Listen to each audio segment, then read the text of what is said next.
Hi friends, வாங்க சின்ன வெங்காயத்தை வச்சு எப்படி ரசம் வைக்கிறதுன்னு சொல்லி பார்க்கலாம். அதுக்கு ஒரு மிக்ஸி ஜாரில் 10 பல்லு வெங்காயம் சேர்த்துக்கோங்க. அதோடு தேவையான அளவு மிளகு, தேவையான அளவு சீரகம், ஒரு 10 பல்லு பூண்டு எடுத்து சேர்த்துக்கோங்க. நான் காரத்துக்கு தகுந்த மாதிரி 3 வரமிளகாய் எடுத்திருக்கேன். நீங்கள் வேணும்னா பச்சை மிளகாயும் சேர்த்துக்கலாம். அதோட ஒரு கொத்து கருவேப்பிலை எடுத்து அரைச்சி பேஸ்ட்டாக எடுத்து வச்சுக்கோங்க.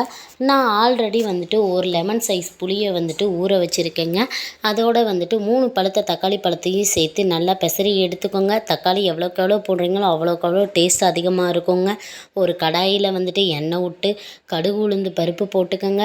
நான் ஆல்ரெடி வரமிளகா சேர்த்துருக்கிறதுனால 2 வரமிளகா சேர்க்குறேங்க. நீங்கள் சேர்த்துக்கோங்க.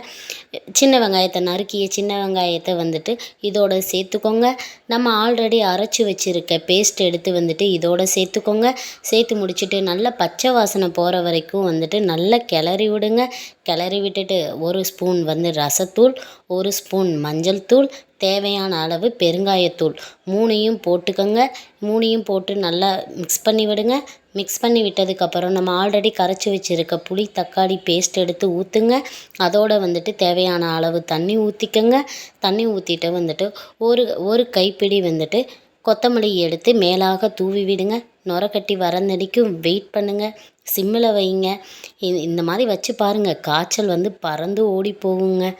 நுரக்கட்டி வந்ததும் தேவையான அளவு உப்பு சேர்த்துக்கோங்க. உப்பு சேர்த்து கிளறி விடுங்க. சின்ன வெங்காய ரசம் ரெடி.